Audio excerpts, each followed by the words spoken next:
Cambridge Insider podcast time. Hello, everybody, and welcome to yet another episode of the Cambridge Insider podcast. Today's episode is proudly sponsored by Landmark Christian School.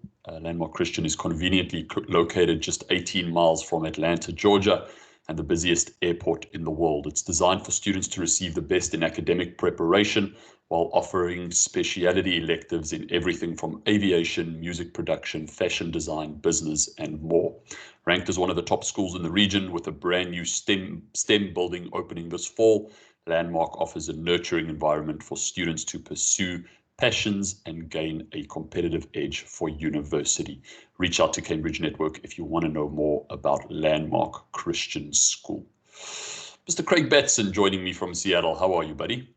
I am doing good. It is a snowy and cold week here. So, at least I have power, though, and we're recording this. That's important. Our thoughts and our prayers with everybody across the country. In the US, there's been some strange weather, to say the least. I know a lot of people are covered in snow, a lot of power outages across the country. So to anybody that's unable to maybe listen to the podcast this week, because of that, we hope you can catch up on an episode or two once your power comes back, and we hope you and your families are staying warm. And then again, just before we start, just a shout out to all of our Chinese, Vietnamese, Korean listeners as well, who have been celebrating this past week the Lunar New Year holidays across Asia. So to all of them, Happy New Year. Mr. Batson, we're talking a difficult subject, but one that really is important for us to talk about on the podcast. We need to be talking news. We need to be talking trending topics. And today specifically, we're going to be talking a little bit about racism, specifically racism aimed at some of our, Asian students in the US. Where are we situating this conversation?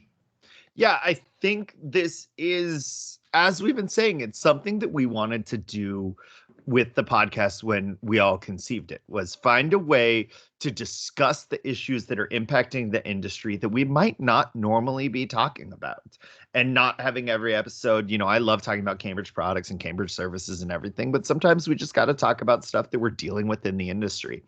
And this is one that came up of a school official emailed me and asked, hey, I know in the New York Times and all the major newspapers, there's a lot of discussion about anti-Asian racism and racist acts that are increasing due to the pandemic. And I thought this was a great question that they asked, because it is something that we're seeing all over, and it's great that we're seeing coverage of it, right? Obviously Cambridge Network hates racism, just like, the majority of us here. We, like to call it out when we see it. But part of the thing is, when it's called out and when it's brought to light and when it's discussed, while that is a good thing, it can lead to some bad images, especially for a nation, where everybody says, oh my gosh, how racist is the United States? Look at all these New York Times articles about it. Yeah. Specifically in excuse me, in some countries in Asia, where maybe you just get a 30-second or a minute news update on your television about the US. If 20 seconds of that minute or 30 seconds of that minute is made up of there's anti-Asian rhetoric going around the country, that's certainly not a good look. I think coupled with that, and just something that I think is important to say, which you touched on, is this is a small majority of individuals. As with any such despicable acts, unfortunately, it's a small minority of people that do such things, and sometimes it throws the country as a whole into a bad light. I want to categorically state the United States is a very welcoming place.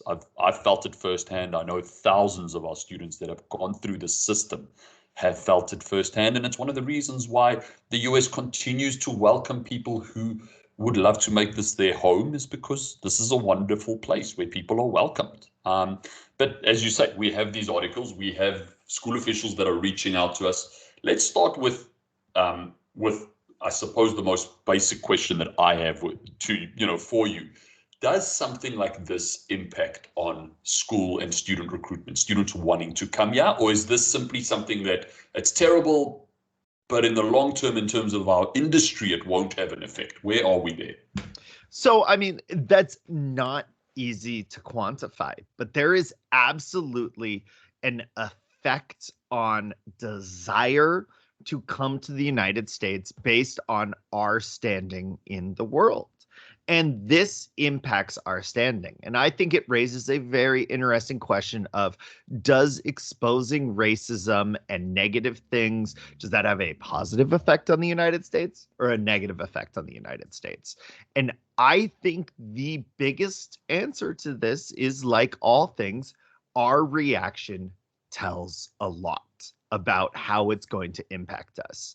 And we can see in the past 4 years that we didn't have great leadership coming from the top down to talk about these issues and to really make sure that people understand that, yes, we as a country are speaking about this, but we are speaking about this because we want things to be better. I mean, especially over this summer, there was inflamed rhetoric where that was used to spurn anti-American sentiment, when I think a different leadership team might have been able to say, this is actually work that we are doing together to improve our society, not to destroy it. And so that is something, and it's can we harness that in this anti-Asian American racism sphere right now?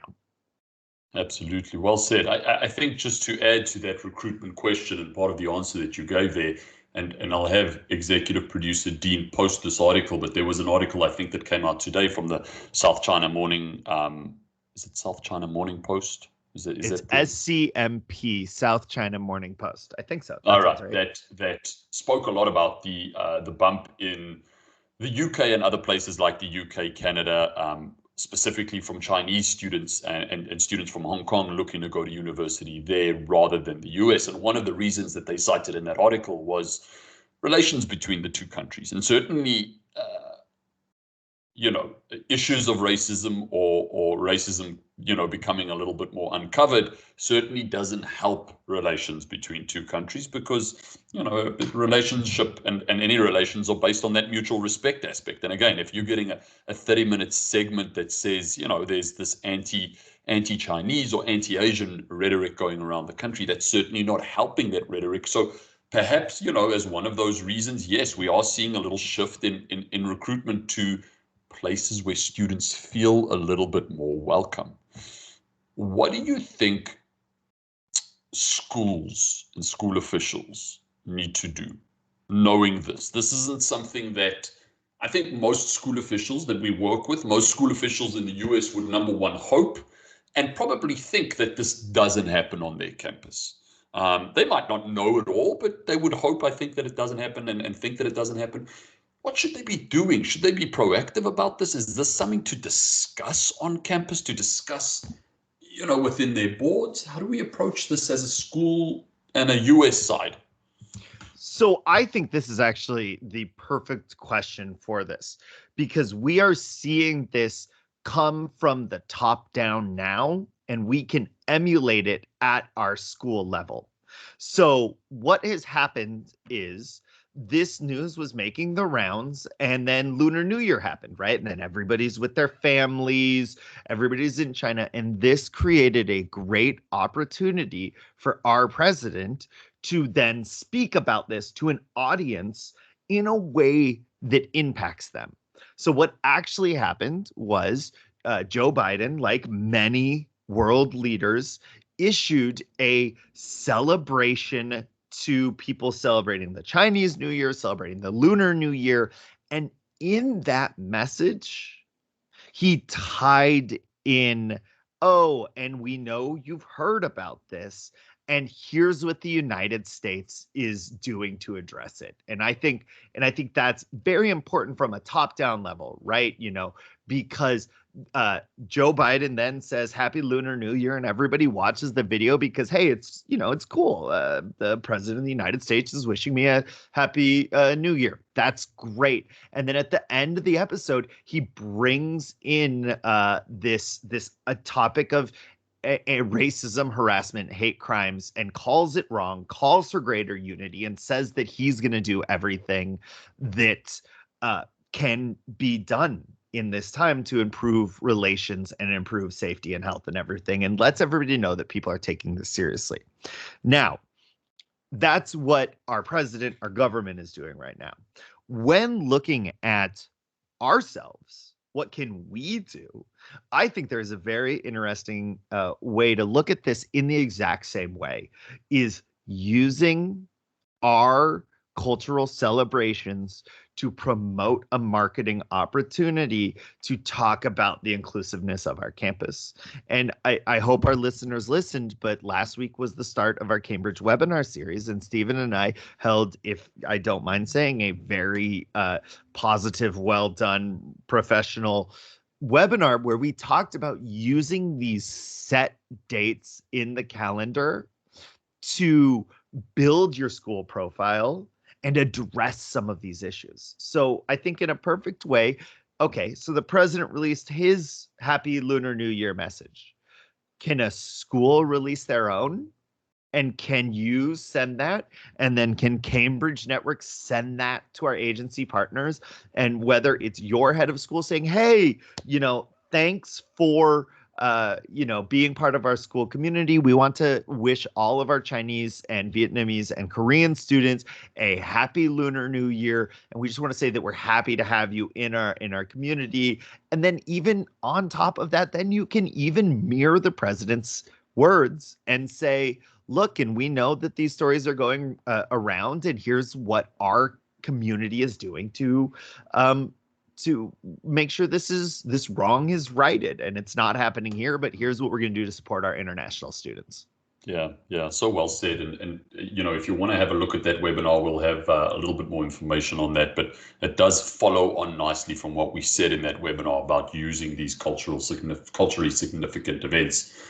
I do want to point out one thing there, that using the platform as maybe a head of school or a president to acknowledge as an example, the Lunar New Year.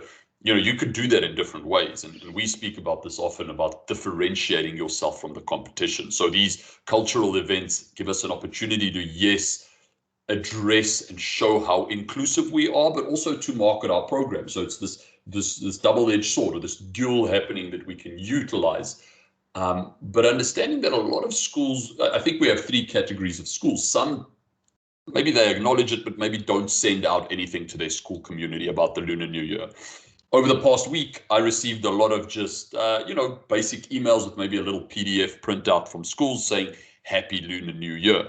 I think taking that a level up and again, thinking about what's going to differentiate you, perhaps the head of school or the director of international programs, doing a little video message saying to all of our community, to the 10 to 15% of our school community that's made up of Chinese and Asian students, Happy Lunar New Year. We hope it's a wonderful time for you. We appreciate the cultural diversity and the commitment and the different things that you bring to our campus. Maybe that's just a little step up from just sending that regular PDF that says Happy Lunar New Year.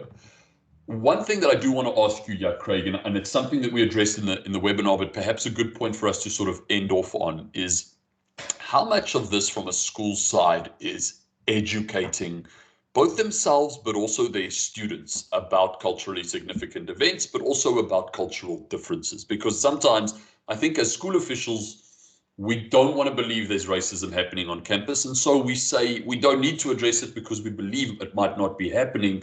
How much of this is saying, I'm going to be proactive. I'm going to go out there as a head of school or a head of, the international program and really educate our school campus about, hey, you have 10 to 15% of your campus that comes from a different country. This is what they're about. This is what they celebrate. This is why this is important. Is that something that they should be looking at? I mean, I love it. I mean, I think this is something that we're doing as a culture, as a society, as a, as a nation right now, is figuring out what the lines are and how we can do it. I mean, this is a cheesy one, and it doesn't really answer your question, because I think you phrased such a good question that our schools are going to have to answer that for themselves. But I grew up hearing that America was a melting pot. And then at some point in my schooling, they changed it and they said, well, actually, we're not a melting pot, we're a tossed salad. Because in a melting pot, everybody blends together and becomes the same. But in a tossed salad, you make a beautiful food dish, but everybody maintains their own flavor. It's just combined together. And I think about that more than I should.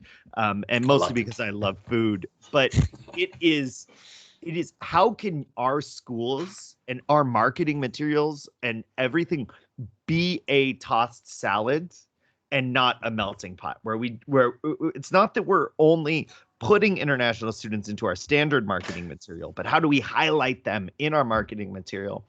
And let me just say this as a white guy from a suburb, as I get to experience more cultures, my life gets better, right? I love celebrating the Lunar New Year because I get to do it in, a new way with, my wife who's from Korea. I get to experience things with my friends that are from other countries. And really, it's a benefit to my life, right? And I think we could do this in our schools. What is your schools doing to celebrate Chinese New Year? What is, these are great holidays with great foods and great celebrations.